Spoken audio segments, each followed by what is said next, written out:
One of the most valuable tools you have at your disposal while traveling the world is your points. Whether it's your first credit card or you've been collecting points for years, you've worked hard to earn those points. So why is it that so many of you are using those points wrong? There's tons of ways to redeem your credit card points that can help you offset costs, but are you sure you're getting the value that you want? First things first, no matter what type of points you collect, never redeem your points for merchandise, like toasters, home appliances, and electronics. Don't even look at them. These are often promoted as sales by the credit card companies, but they represent an astonishingly bad redemption 100% of the time, and your points are much better used elsewhere. As a matter of fact, the only thing that might be just as bad as merchandise is gift cards. I see a lot of people using their points on gift cards, which I would only recommend getting as a very last resort. Instead of gift cards and merchandise, there's a much better use case for almost all the points programs out there that'll also happen to give you a much higher level of personal fulfillment than superficial discretionary spending and materialistic goods. That's of course redeeming points for travel, but even when it comes to travel, there are quite a few finer details to consider. Take for example some of the big 5 bank points currencies in Canada,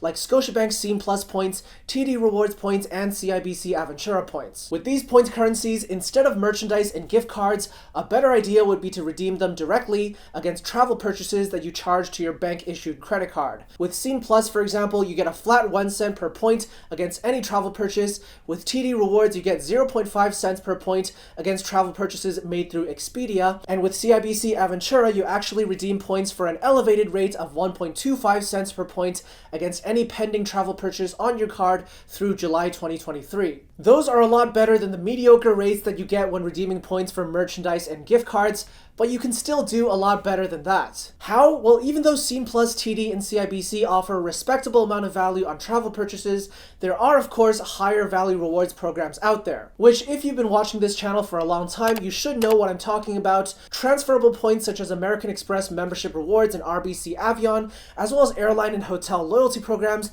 like Aeroplan, British Airways Avios, and Marriott Bonvoy. With these points, you also have the option of redeeming them directly against a travel purchase at 1 cent per point, but in this case, unlike with Scene Plus, TD, and CIBC, you'd be making a big mistake and you'd still be wasting the value of your points by doing so. Now, you might think that you should instead be booking flights directly through American Express's very own rewards chart known as Amex Fixed Points Travel, but even though it's indeed going to be a better deal, it's still not going to be the best deal. That's because the best thing about transferable points currencies is that they can be, well, transferred to airline loyalty programs. And then you can redeem your points for business class and first class flights at a much more stellar redemption rate compared to paying for those experiences in cash. For example, a paid business class fare can be 4 times, even 5 times the cost of an economy class flight.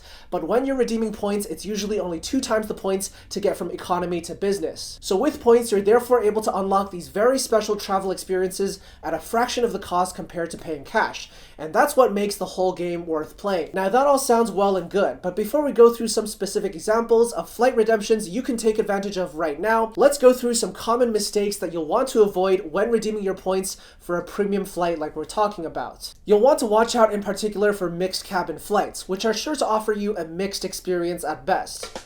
In fact, some itineraries will charge you the full cost for premium economy, business class, or first class, but only a portion of the itinerary will be in the premium cabin and the rest will be in economy. And if you're not careful, you could fall into this trap and end up wasting your points. Take a look at this Aeroplan search result in business class from Toronto to Paris via New York. But if you look carefully, only the Toronto to New York segment is in business. It's therefore a very bad deal, and you need to be very careful to avoid these unfavorable search results, which unfortunately show up all too often when you actually search through the Aeroplan engine. But even this is still less common than another dangerous pitfall that you need to avoid, and that's dynamic pricing. Some programs feature dynamic pricing when flying on specific airlines, which means that the price when you redeem points can fluctuate from low to high. And in particular, our very own Aeroplan program is known for dynamic pricing when you book Air Canada flights. As you can see here, it often costs hundreds of thousands of points to fly on an Air Canada flight in business class, but a much more reasonable amount when you're booking with a partner airline instead.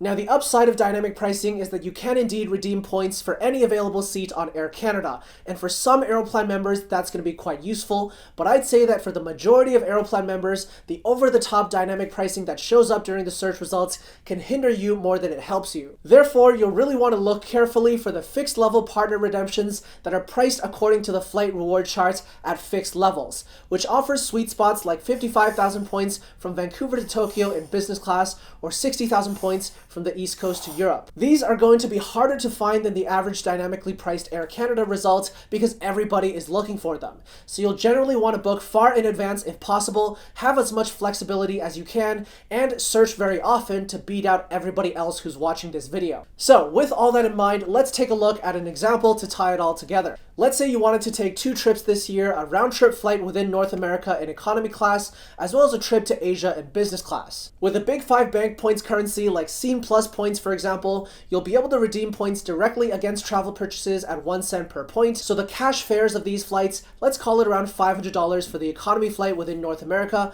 and around $5 grand for business class to Asia, would cost you about $50,000 and a whopping $500,000 Scene Plus points respectively. Now, when redeeming American Express membership rewards points through Amex Fixed Points Travel, we can see that a round trip across North America would be only 40,000 points in economy, and if you've been saving your points for a long time, you could even get a round trip flight from North America to Asia for 250,000 points in business class. But now compare this to Aeroplan, which is a one-to-one transfer partner from American Express. Here you can book a round trip flight across North America for as little as 25,000 points in economy class, and a business class flight to Asia for 110,000 to 150,000 points round trip on a partner airline, depending on where in Asia you go. And of course, avoiding the pitfalls of mixed cabins and dynamic pricing. It will take a fair bit of work to find the right flights that fit your needs, but if you do, it's definitely going to be worth it. From this example, you can clearly see that transferable points and airline loyalty programs like Amex and Aeroplan are going to be your best bet to reach your travel goals, especially if they're lofty and aspirational. So it's time to start racking up the points now. So assuming you have 25,000 membership rewards points, which of these would you pick? An expensive piece of merchandise, or maybe a specific appliance like a toaster? Maybe you'd pick $250 in statement credits. That doesn't sound bad, does it?